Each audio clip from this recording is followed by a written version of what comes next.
What if everything we've been told about autoimmunity is wrong?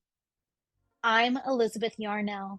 After awakening partially blind one morning in 1999, a doctor told me my multiple sclerosis would put me in a wheelchair within 10 years. I refused to accept that as the end of the story, so I started investigating. Welcome to the Inflammation Investigator, the podcast that uncovers the inflammation lurking underneath your ailments. Because autoimmune and chronic conditions should not be viewed as death knells when they are actually alarm bells. I'm a traditional naturopath and founder of the Inflammation Academy. And in 2 episodes every week, we dig into what conventional medicine might be missing.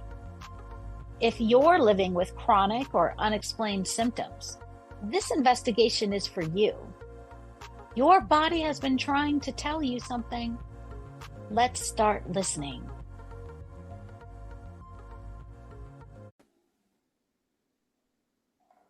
Hi, and welcome back to today's Inflammation Investigator. Today, we're going to talk about peptides, which you might have heard of these GLP-1s floating around. You see them all over Hollywood and probably lots around your friend group as well. But what are they really, and what can they do for you, and how do they affect your health? And particularly, how do they impact inflammation in your body? Today, we're going to talk with my good friend, Rachel Smith, and she's going to tell us a lot about the connection between autoimmunity and peptides and toxicity and mold and all sorts of other things. So let me tell you a little bit about Rachel first. Rachel Smith is a functional diagnostic nutrition practitioner, breathwork facilitator, speaker, podcast host, and founder of Natural Health Rising, an online functional medicine practice serving clients worldwide. After naturally putting her own autoimmune disease into remission, Rachel has helped hundreds of others naturally reverse symptoms of autoimmune disease, mold illness, and other chronic health challenges. Rachel's unique RISE approach, RISE, combines functional medicine lab testing, nutrition, lifestyle changes, nervous system work, and addresses hidden infections and detoxing from environmental toxins in order to help clients heal and thrive. Her mission is to bring functional medicine and holistic health practices to the world and help as many people as possible rise to their healthiest, happiest, most empowered selves. Rachel, I am so excited to talk with you today. Thanks for coming on the pod. Me too. I'm so glad that we're able to connect again and have this conversation, Elizabeth. Yes, I think Rachel, we met like 5 or 6 years ago at a conference? I think maybe 2021. Yeah, I think you Yeah, might be at Mind right. Yes. So why don't you start by telling us, how did you get to what you're doing now? What's your story? Sure. Let's see. Well, I was a pretty sick kid, I would say. Throughout my whole childhood, I had all sorts of weird symptoms, digestive issues, um, migraines, all sorts of things. And I would be taken to the doctor, and then nothing would be wrong with me. And I just kind of learned to live with that. And it wasn't until my late teens, early 20s, where things actually got worse. And it was kind of surprising because I was pretty active. I was an athlete in high school, and I thought that I ate okay, but I was still probably eating more of a standard American diet. And it got to the point where I was falling asleep in my college classes. I was having heart palpitations all the time, trouble swallowing, panic attacks, sleep issues, digestive issues. It just kind of snowballed. And I, again, was leaning on conventional medicine, going to lots of different doctors, and every time they said, blood work looks good, we haven't found anything, maybe you're just anxious, maybe you're just stressed out. And I took it upon myself to start researching. I was listening to whatever podcasts were out at that time. This was, how long ago was this? This was like at least 10 years ago, or more. And started just trying to implement little things here and there. Nothing was quite moving the needle. And then one night I woke up in the middle of the night and my heart was going like 180 beats per minute or something. It was super high. I called 911. I said, I think I'm having a heart attack. So they come, they hook up the EKGs and everything. They're like, yep, definitely weird stuff going on. We're going to take you into the hospital. And I wound up in the hospital for over a week where they did an exploratory heart surgery on me. Oh my gosh. Yeah. And I actually remember this where I was laying in the bed and I remember I asked one of the nurses, are you sure you checked my thyroid? Because I had been doing so much research at the time on my own that I learned about Hashimoto's and how that could cause heart palpitations and things. And she goes, no, no, like you're being silly, basically. We looked at everything. We got to do this heart surgery. So what am I going to do? I was terrified. So I went through this with this heart surgery. I woke up and they had found nothing wrong with my heart. And Which they, is true, but yes, also crazy that I went through this. It was like $100,000 crazy oh, surgery. oh my gosh. So they wanted to hook me up on an EKG, monitor my heart, see a cardiologist and go down this whole crazy path. And I said no. And I said, I don't want it. I'm done. I am going to find a functional medicine doctor. I had not seen one yet. So I found the best thyroid specialist that was in like the Tampa Bay area where I was living. And even he looked at me like, I don't know, you seem fine. Like you look fine on the outside. I said, please, I will pay you anything to run these Hashimoto's tests. Test came back and he said, yep, your labs look like that of one of my 80-year-old patients. Like your thyroid is terrible, your gut's destroyed, you have a million food sensitivities. I remember leaving his office just bawling my eyes out because he told me I could eat like 5 foods. But but that was what really started my journey. And so I went in headfirst to changing my diet, started to see other holistic practitioners, take supplements, heal my gut. And within a matter of months, so many of my symptoms had gone away. The heart palpitations reduced, digestion got better, my energy started coming back. And I just got so excited about it that I said, I have to figure out how to heal my body the rest of the way. And also, I want to teach this to people. So I wound up leaving my job in corporate America and went back to school to study and then haven't looked back since.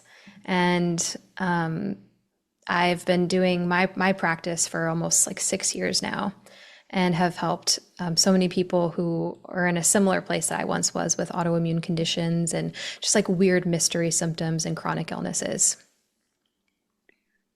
That's so inspiring. It is um, something I think that we don't hear enough in conventional medicine that you can absolutely reverse all of these kinds of symptoms once you have an idea of what's going on in your body. And people people often find, or I shouldn't say that, that I think that when people are stuck in the conventional medicine system, they're often not running the right tests Yeah. to see what's really happening there. And not to bash medical doctors, but they really have two tools, right? They have pharmaceuticals and they have surgeries. And so they looked at you and they're like, guess we need a surgery. Yep. Yep. Wow. And what a risky surgery that is to undertake on someone so young, Hmm. um, to find nothing. So Yeah. frustrating. Yeah. So now I know that you're very much into the peptide world. So let's kind of transition a little bit there. Okay. What do you what do you think about peptides? I'm going to let you lead this conversation. Okay. I love peptides. I'm obsessed. I love safe or quality peptides, and we can get into what that means. But let's just break down what is a peptide in the first place, because I think the media can really scare people and misconstrue information. And yes, there are some things that might be synthetic, but a peptide in its natural form is basically just a short chain of amino acids. So amino acids make up proteins. So amino acids also make up those peptides. The peptide chains are going to be shorter than a protein chain. So basically, we are already naturally producing a lot of these in our bodies, and it's not some weird, scary chemical concoction or something. Most of them are way safer than pharmaceutical medications that are out there, right? So that's what a peptide is. I have lots of different peptides we can talk about when it comes to the inflammation piece if you would like to. I can share a little bit about my journey as well with peptides. So I was, I listened to the media as well in the beginning, and I was like, I don't know about these things. What am I going to do? Inject something into my body? Like, that sounds crazy. I'm not doing that. I'm so against that. Then I saw friends of mine who were using them. And I saw what was happening to their bodies. And then I saw practitioners that I really respected using them and recommending to their clients. I was like, well, if she's using it and they're using it and they're getting good results, like, I wonder what it would be like.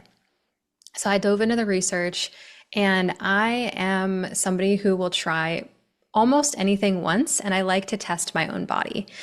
Most of the things I'm going to recommend to a client, I like to try to test it for myself first, just to know exactly what I'm talking about. So I actually started microdosing tirzepatide last year, and that one thing alone blew my mind. And then since then, I've tried like 5 or 6 different ones, and I'm just having fun with it right now of like kind of biohacking my body and seeing what I like and what works well for me. I mean, everybody's body is going to need different dosages and respond little bit differently and need different things. So I do think if, obviously this isn't medical advice, but if somebody was out there who's curious and wanted to get it through a physician safely, it is truly an N equals 1 experiment on top of course, the data and things that we do have. Go ahead. I wanted to ask you to define what does that mean, microdosing? Yes. So this has become a lot more popular with the GLPs, like the GLP-1s or the GLP-GIP. So a lot of people have heard of like Ozempic or tirzepatide. And when people are using them in the standard dosages, let's say someone takes tirzepatide and they take like 7 milligrams. That's actually, that's a lot to me. But a lot of the doctors out there are prescribing this for weight loss. And when we're taking it at such a high dose, this is where people see a lot of negative side effects.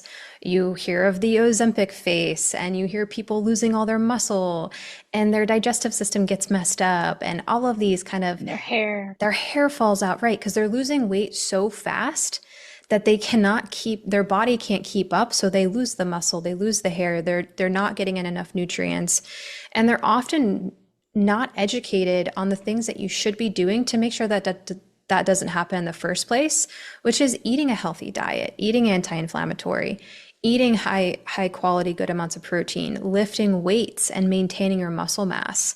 So that's just not being taught to that general population where they're getting those prescriptions. Microdosing is a little bit of a newer thing. It's a little bit more of a biohack where we can take really small amounts of these peptides and still see the benefits that they're intended to give us while significantly reducing side effects or even getting rid of them completely and having somewhat of like a longevity benefit to them.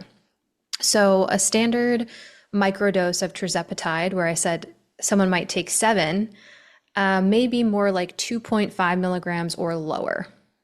And a lot of people can take like even just 1 milligram and see incredible benefits, which I'm happy to dive more into those if you want me to. Yep, I definitely want to because I think that the the conversation is just that these peptides, these GLP-1s, are really for weight loss. And I don't think there's Hmm. been a lot of conversation about the other benefits and or maybe the benefits beyond or um, before even weight loss that they can impart. And I hear a lot of that conversation in the natural health space, but I haven't heard it in mainstream.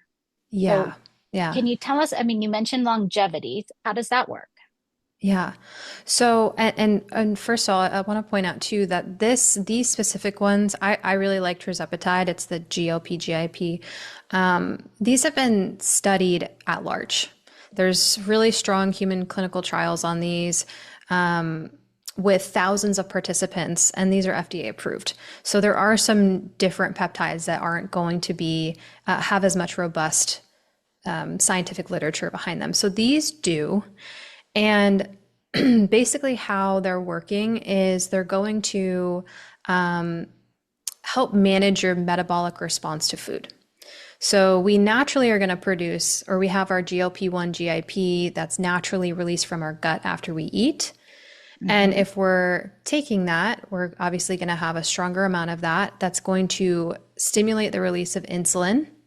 It's going to slow gastric emptying, and it's going to signal reduction of appetite. So that's part of how it's working for the weight loss portion, right? We have that insulin secretion. It can regulate how fat cells are storing are storing energy and releasing energy as well. And it Well, makes you feel fuller. That's what you're saying about satiety. It makes you feel yes, full for longer. yes, you're not going to. Well, here's the thing with that. Okay. Technically, yes, right? Technically, we have that. It kind of turns down the volume on what some people call food noise. Right. So you're maybe if you're somebody, I actually, this was me. I had a lot of food noise in my head where I would think about eating most of the day. When's my next meal going to be? What am I going to eat? I wasn't overweight, but I had this like mental chatter about food. When I was done eating, I'm like, but chocolate sounds nice. So we can actually turn that volume down or off to where you can sit down, you can have your full meal, and you're done and you feel good. When we take a high enough dose, it can suppress people's appetite maybe too much, which is where I actually like to have.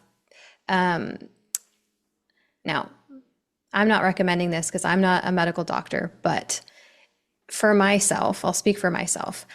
I don't like to suppress it so much that I feel like I'm nauseous or I can't eat my full meal. You want to make sure you're getting in enough macro and micronutrients. Therefore, Hmm. we don't lose our hair and all of these things that can happen. So I like to have it at a spot where I can have that full meal. And I know I'm actually nourishing my body and I'm not suppressing it so much to where I'm actually maybe slowing my metabolism down in the long term. What also happens though is that tirzepatide, for example, can decrease inflammatory biomarkers like CRP and IL-6. So that is shown in studies.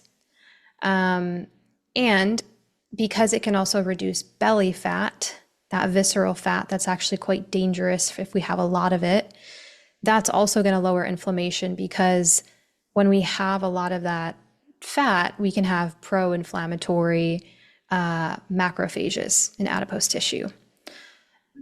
Then we think about insulin and glucose.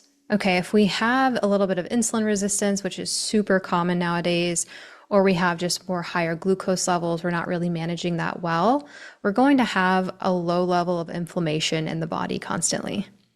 So if we can really regulate that, we're going to turn down that inflammation a ton.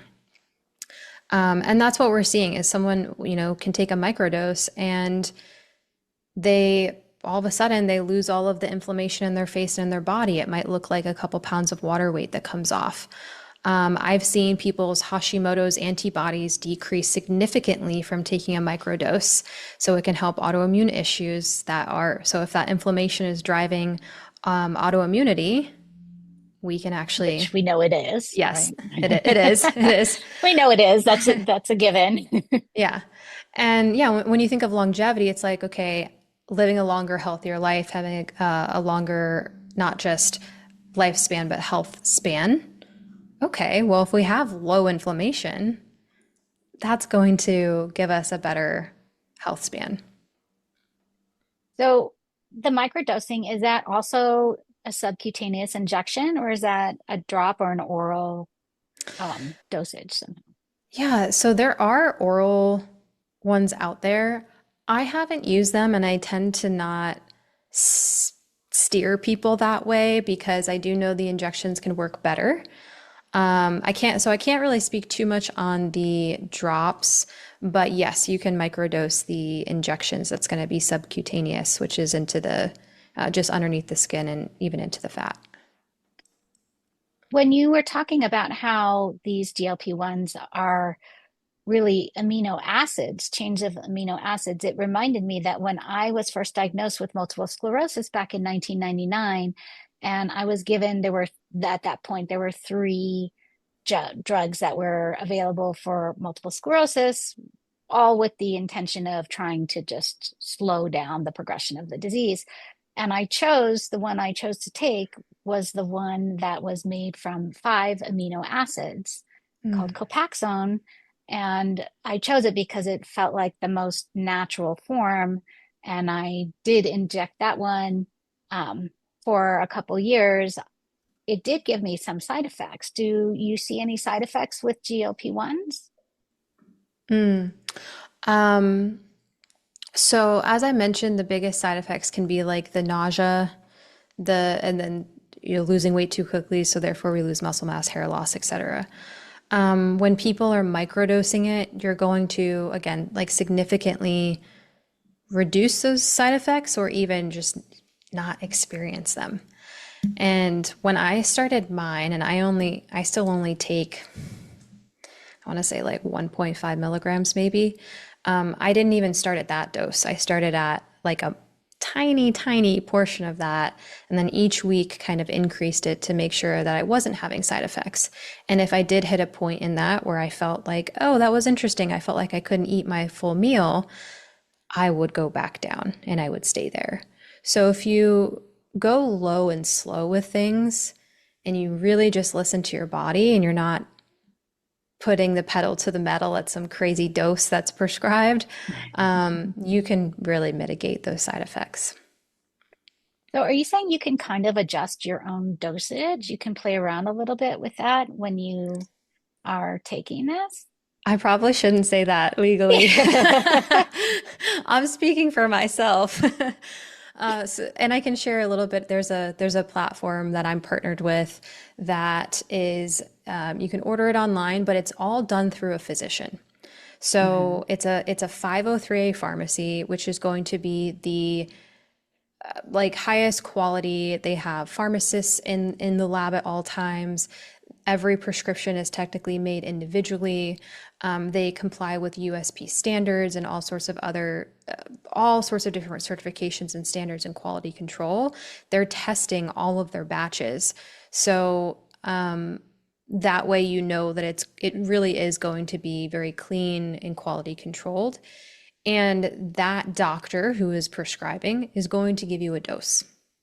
And they're going to say, start at this dose. Now they're typically going to give you whatever's good with your body weight, and what would be like the standard for that, right? And whenever I do peptides, I like to, even if it looks small, I'll go way smaller. I'll do a fifth of it or a fourth of it to start the first time just to see how does it feel in my body. Everybody's sensitivity level is different. And this is the same with supplements. Like you probably, Mhm. I'm sure you do this in your protocols with people. If you give somebody a parasite supplement and it's like a really strong dose that you're supposed to take every day, well, maybe their body's not ready for that full dose. They might take one capsule of that for 3 days before they introduce the second capsule. And so it's just really allowing that titration to happen that can be super supportive of mitigating any side effects. Um, I know that it's really important to understand if you are going to do a peptide, the Mhm. laboratory procedures and where the lab is sourcing their peptide materials because I just read something that says a lot of the peptides are coming from China that are being marketed here in Yes. the US. Was So that my email? it could have been from you. You have the best newsletters. I should just say, anybody who's listening to this, you should sign up for Rachel's newsletters. Oh, They're so informative thank and very you. fun to read. Thank you. I did send out an email about that because I, have heard from the owner of this main pharmacy that so APIs is the compound, like the raw materials. APIs are raw materials of peptides. 95% of those are coming from China, period.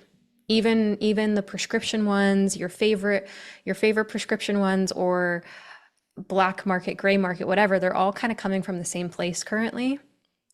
And then they come to the US, and then a facility here may then finish making them in the US, where they're adding something or they're packaging it up, and then they're saying, oh, this is a US based peptide. It's not. Okay, so so here's where this is where you need to be careful, because even some of the best places are probably not testing every single batch, testing every single compound they're getting from that country, and things can slip through the cracks. And I've definitely heard of people just ordering from a gray market website. I know lots of people actually who have had a bad side effect. They don't know what they injected, they got infected, or something happened to it. So you really want to be careful and get it from, for sure, like the 503 pharmacy I'm talking about, and who's testing every batch. Also, interesting news from them is they don't like that that's how the process is currently. So they're transforming into actually making the APIs in the US in their own pharmacy. And so they're in that process currently. And I don't want to say too much on it because I can't remember all the dates, but I want to say it's like they're doing it right now, basically, as they're transferring over, and they figured out they created like these new machines and figured out how to do that in-house instead, and really making sure that everything is exactly what they know it is. I think that we can go ahead and mention that platform because there are a lot of competing platforms out there.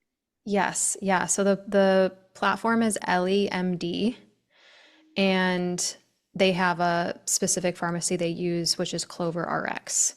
So that's that. And I'm sure we have like a link or something in the show notes if people want to just easily grab that. Or I have a peptide guide that Oh, you yeah, that's you such a could great guide. you could Yes, I've share. seen that. Yes, Yeah, that will be in the show notes too. yeah. So, one of the things that is on that peptide guide is are these other things that are mixed in with the peptides that you can order, like B12 or glycine. Mhm. Why are they mixing in other things with these peptides? That's a good question. Well, first off, I think a lot of people are low in B12 due to gut dysfunction, not eating enough of the right foods. I mean, B12 is going to come from animal protein, so B12 is going to give you more energy. It's going to help your general cellular health. So that can be great for more of like an energy component. They put in glycine in some of them if you're wanting to support like muscle repair and muscle retention. And then I want to say the other one is L-carnitine. Yep, I think that's it off the top of my head. L-carnitine is in there more for like a fat burning effect. So I think they really do it just to see like, hey, we want to add a little bit of additional boost for your health in there. Here's some different unique things that you could use based upon the additional added benefits that you may want. I do think that people should kind of try these things in supplements and make sure they like them, the Hmm. effects on their body before they inject them into their body. For Hmm. instance, when I take a B12 capsule, I hate it. And Mm. I do not like the way it makes me feel at all. It makes me very jittery. I don't sleep very well. And Hmm. so the thought of having that injected into my Hmm. body where it would be in my body for a week or so, that would make me very uncomfortable. So Whereas something like glycine, which is a neurotransmitter, which I take every night to sleep in a capsule form, would make me more comfortable. Um, Yes. Yeah, I think that's fair. I think that's definitely fair to say. I do know that they use methylcobalamin for the B12, which is good for, as a lot of people have methylation issues. And then the additional nutrients they put in there are not super high and definitely not going to last as long as the tirzepatide itself would last. So oh, there's some nice piece there where it's like you're not going to be on this crazy dose of glycine for a week or two. I personally don't know if I notice any. I've tried all the B12 one and the glycine one so far, and I can't tell a difference.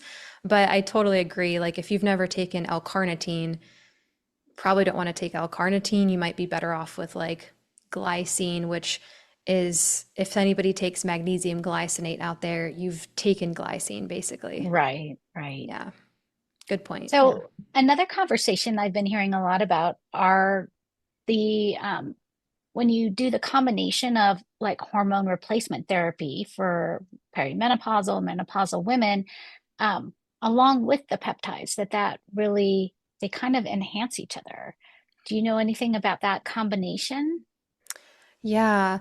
So a lot of perimenopausal and menopausal women love peptides.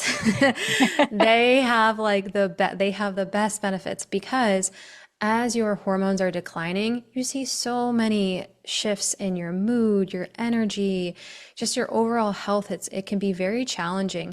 You know, your weight becomes more stubborn when you go into menopause and Your whole body shape changes. everything. Yeah, you become more insulin resistant. Like it can feel scary and hard. And like, I mean, I'm not in that place, but I've talked to so many women who have gone through this and they're like, I don't know what to do. You know, my body's just not the same. And so when you introduce, say, a microdose of tirzepatide and you've been trying to lose weight for the past 10 years, but you couldn't, oh wow, my body's finally losing some of that inflammation and weight that I've been holding on to because of my hormonal changes. Mm. Or NAD plus. It's not a peptide, but it's a coenzyme, and we lose a lot of NAD as we age. Therefore, we're going to feel more fatigued. So, okay, now we introduce some NAD. We have higher levels. Okay, great. We have more energy. Maybe we can think a little bit clearer. So there's so many different ones that can come in and support that phase of our life. And HRT, hormone replacement therapy, it used to be scary, right? There used to be a black box warning on HRT, and there were outdated studies that were being used. I think it was like a 2002 study that scared everybody about estrogen. Right. And the black box warning has been removed.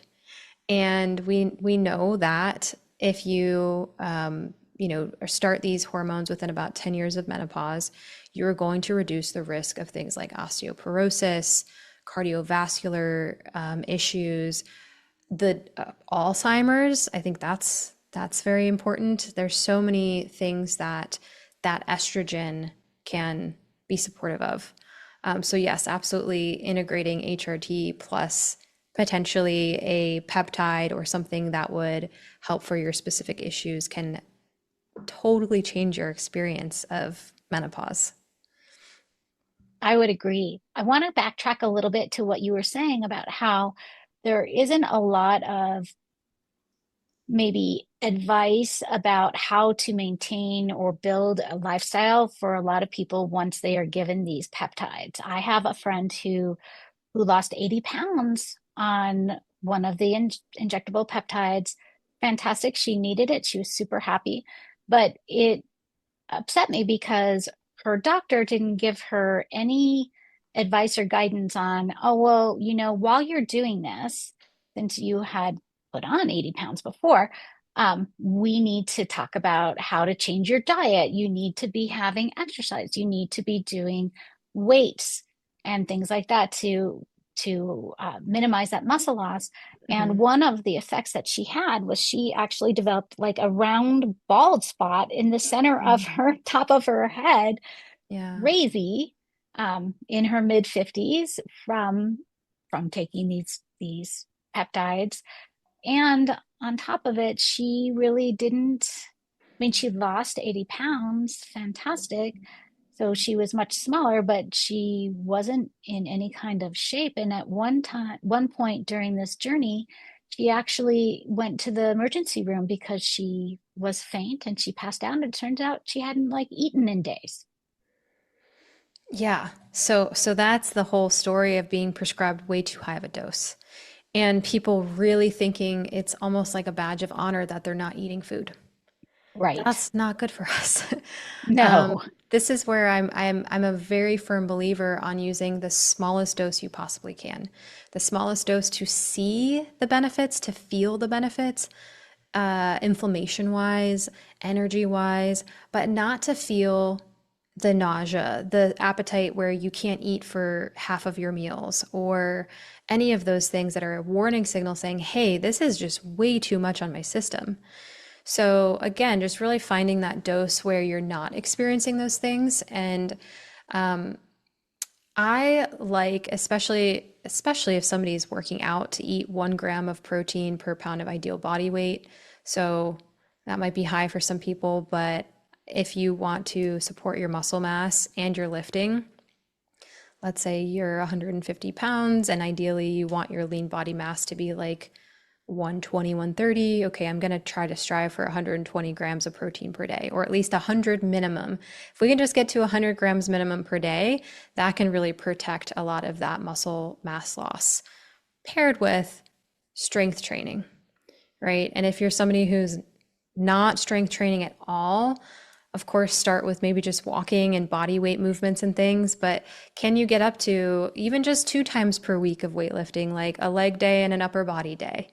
Would love to see more than that, but can you get something in to start building that muscle mass? And linked to the menopause conversation too is, if you don't have estrogen or your estrogen's lowering, you're not taking that HRT, your risk of osteoporosis is going up significantly. And if you weight train and you have strong muscle mass and you're building your bones back, you're going to also prevent that osteoporosis, or at least significantly reduce it. So that's super important. And then I would also say digestive enzymes, or even digestive enzymes like pancreatic enzymes, maybe with HCl as well, depending upon your body. Because if we're thinking of the GLP specifically, they do slow down gastric emptying. So if we are messing with the gut health too much, we don't want to do that too. Another reason why we don't want to go too high. But because of that slowed down emptying, and if we're messing with like stomach acid balance or anything, we want to make sure we can digest our food and get those nutrients from it. So adding in a good quality digestive enzyme can really be helpful for that, which may prevent like more of the hair loss if somebody wasn't getting in, breaking down their nutrients well.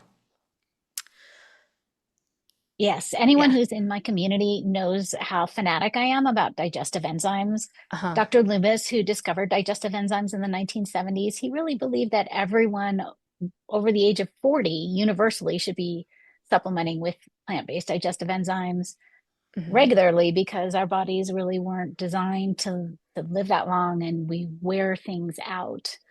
And so, yes, digestive enzymes. And for anyone who's unsure what digestive enzymes do, they you take them with your food and they just literally break your food into little pieces.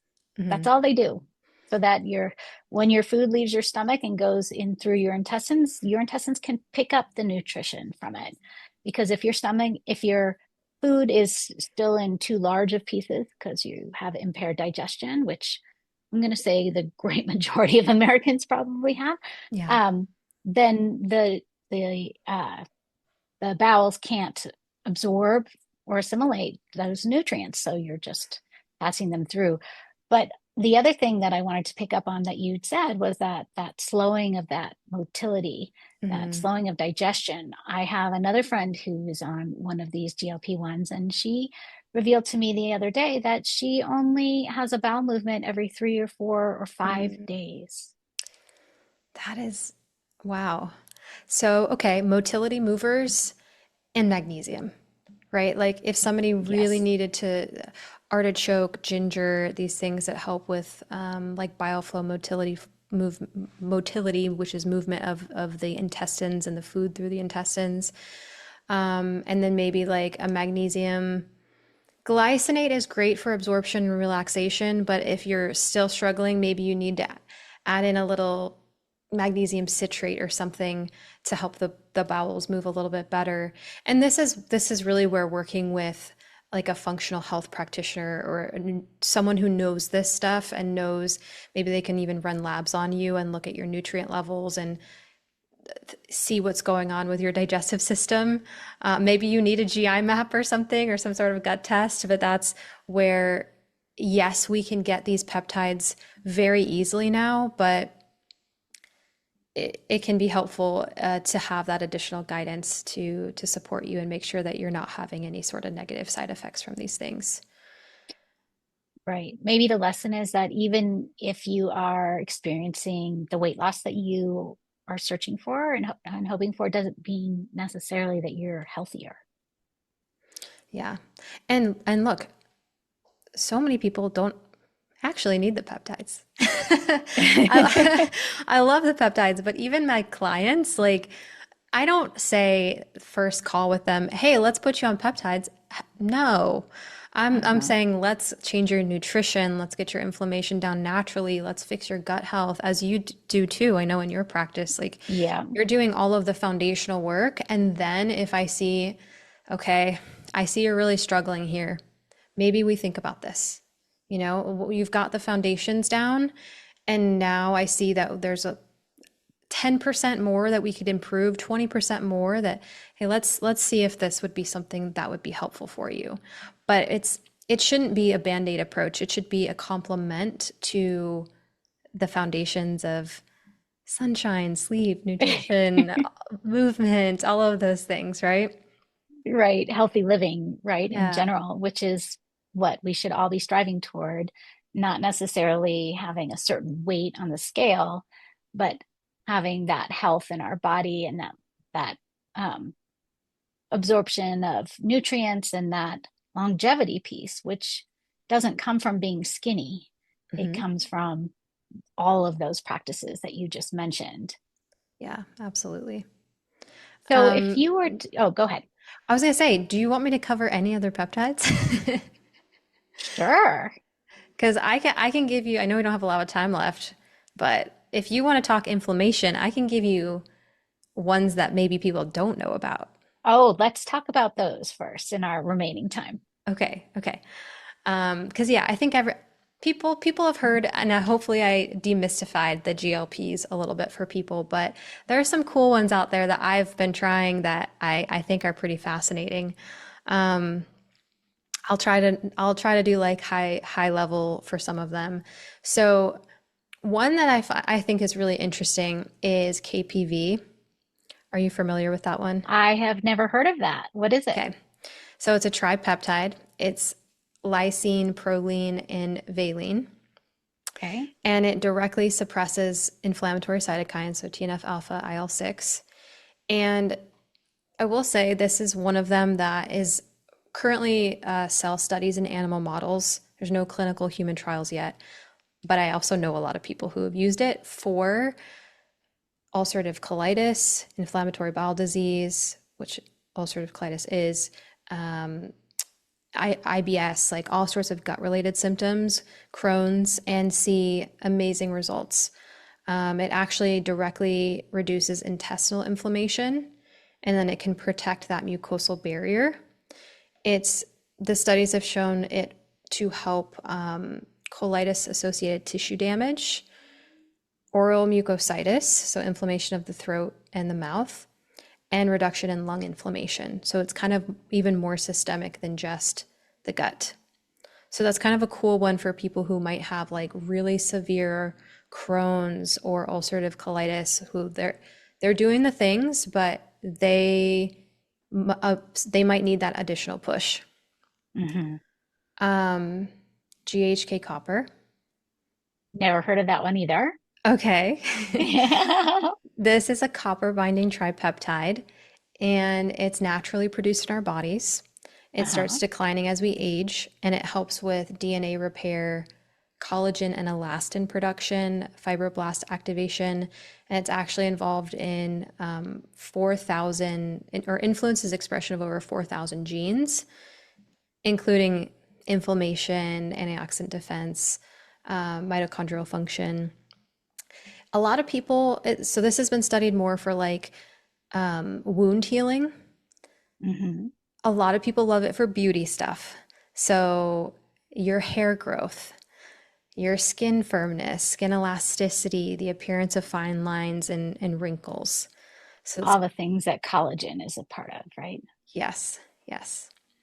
Um, BPC Before we one, move on yeah. from that, Do you have a what question? about like, well, I have a number of clients who have Ehlers-Danlos syndrome. So they have Mm, collagen deficiency hmm. issues. Do you Yes. think that would be something that might be helpful for them? Hard to say with confidence because I don't want to say like it's going to be a magic pill for them or magic bullet for Uh-huh. them. Again, the human trials are like on wound healing. But if they, let's say they get the prescription and they're approved and there's no contraindications and they want to try it, I think it could be worth trying. Excellent. Okay. So what was that one called again before we move on to the next one? GHK copper. GHK So copper for it's spelled collagen. like the shorthand of copper, so GHK-CU. Oh, okay. Yeah. Excellent. Okay, Yeah. that's helpful. Mhm. Okay, so there was another one you wanted to talk about. Yes. There's two that are often used together, which is BPC-157 and TB-500. TB-500 is a synthetic version of thymosin beta-4, and that's a peptide that your body naturally makes it's in your like your platelets and your wound fluid. And this one helpful for reducing inflammation, helpful for healing tissues. It's more of like a systemic healer for injuries or general repair. Human trials on that one are around like cardiac repair after a Mhm. heart attack. So it's kind of interesting. BPC 157, this one is used actually it's pretty popular. It's body protective compound, so it's naturally made in our gut, in our gastric juices. So it can be really helpful for people with gut issues. IBS, leaky gut, ulcerative colitis, all of that stuff. Basically upregulates the tight junction so that it helps seal that gut back up. And it helps modulate nitric oxide and regulates blood flow, which helps with that tissue regeneration and inflammation process. So I'll leave it there because I don't want to like shoot too many at people. Oh, But but that's so interesting because we never hear about these peptides being used for really anything other than weight loss. mhm, yeah, But there are lots of them out there, it sounds like, and they can be used for a lot of different things. yeah, Um, I have clients who have really stubborn IBS, and it's just been super hard to get it under control, even with a customized anti-inflammatory diet and all of the other protocols that they are doing. Even with like adding butyrine and things like that to help heal their gut, they still are suffering more yes. than they should be. So maybe these are solutions for those types of people. Exactly. That's where I think that they are the most beneficial, is the people who are doing the work. And they just need the little bit of extra support that there's something in there that they're whatever it is, and then this can come in and just kind of smooth things out. Very good to learn about. Thank you so much for sharing that information. Is there anything else that you want to make sure people come away from this conversation understanding? I would say please be smart. Please be safe. Like again, don't get peptides from gray marketplaces online. Get them from a safe place. Make sure that a doctor's approving them, whether it's through the platform I talked about, or whether it is maybe through your own doctor who's well educated on that stuff, who can, support you in the right way and make sure there's no contraindications or issues with like medications you're on, or a disease or past health history that you have. And remembering that these things are so awesome, and I think that they are the future. And also, we cannot let our foundational health go to the side because of that, right? And so really just focusing on your nutrition, your exercise, your sleep, your sunshine, your stress, and that alone can move the needle so much for you. Right. So these peptides are not a substitute for being a couch potato and not changing anything about your lifestyle, right? Yes. Yeah. Rachel, thank you so much for coming on today. And if anyone's listening and they want to know more about peptides, please visit Rachel at where should people find you? My business is called Natural Health Rising, and that is my name everywhere. Naturalhealthrising.com, Natural Health Rising on TikTok, Instagram, YouTube. I respond to all my messages, so if you want to DM me anywhere, you can. And if you want to get yourself some of these peptides, I suggest going through Rachel because she is the expert and she has the connections to the clean, safe versions of these peptides so that you're not going to be sorry that you got them from a friend of a friend, which I know people who have done that. Yeah, yeah, And yeah. and there's also, I feel like the peptides are popping up everywhere, like in med spas Hmm. and maybe people who aren't as well informed or well equipped to do follow-up care and really Yeah, understand how to make all of the lifestyle adjustments that really should be accompanying taking any of these peptides. yeah, absolutely. Definitely check the show notes. There will be lots of links to Rachel. Rachel, I am so glad you came on today. Really great to connect with you and to hear all about all of these amazing peptides, and especially the ones that are more unknown, that are really more directed toward inflammation. I think that maybe some of these can be turn out to be the missing links for a lot of people who are suffering from chronic inflammation, and even despite when they're doing everything else right. Absolutely. And one more quick thing I'll say is remember that research is always like 10 years behind. So any of the ones I mentioned where it's mostly animal studies and these things, but people are also getting great benefits. That's how science is slow, right? And information and real experiences are fast. So thank you so much for having me on the show, Elizabeth. This was so fun to get to chat about all this with you. I loved it. We'll have to have you back again. Thank Thank you. you. Thank And that's another case filed on the Inflammation Investigator. Remember, every symptom is your body's way of communicating. We just need to learn the language. If today's episode sparked something for you, I want to hear about it. Share your own investigation discoveries with me on social media at Elizabeth Yarnell, or find me at elizabethyarnell.com. Your experience could be exactly what another listener needs to hear. And make sure you're subscribed so you never miss an episode. And here's the thing about investigations: they work best when you're not going it alone. If this podcast is helping you uncover the answers you've been searching for, please like, rate, subscribe, and review, and share it with someone who needs to hear this message. As a new podcast, these actions mean more than you know.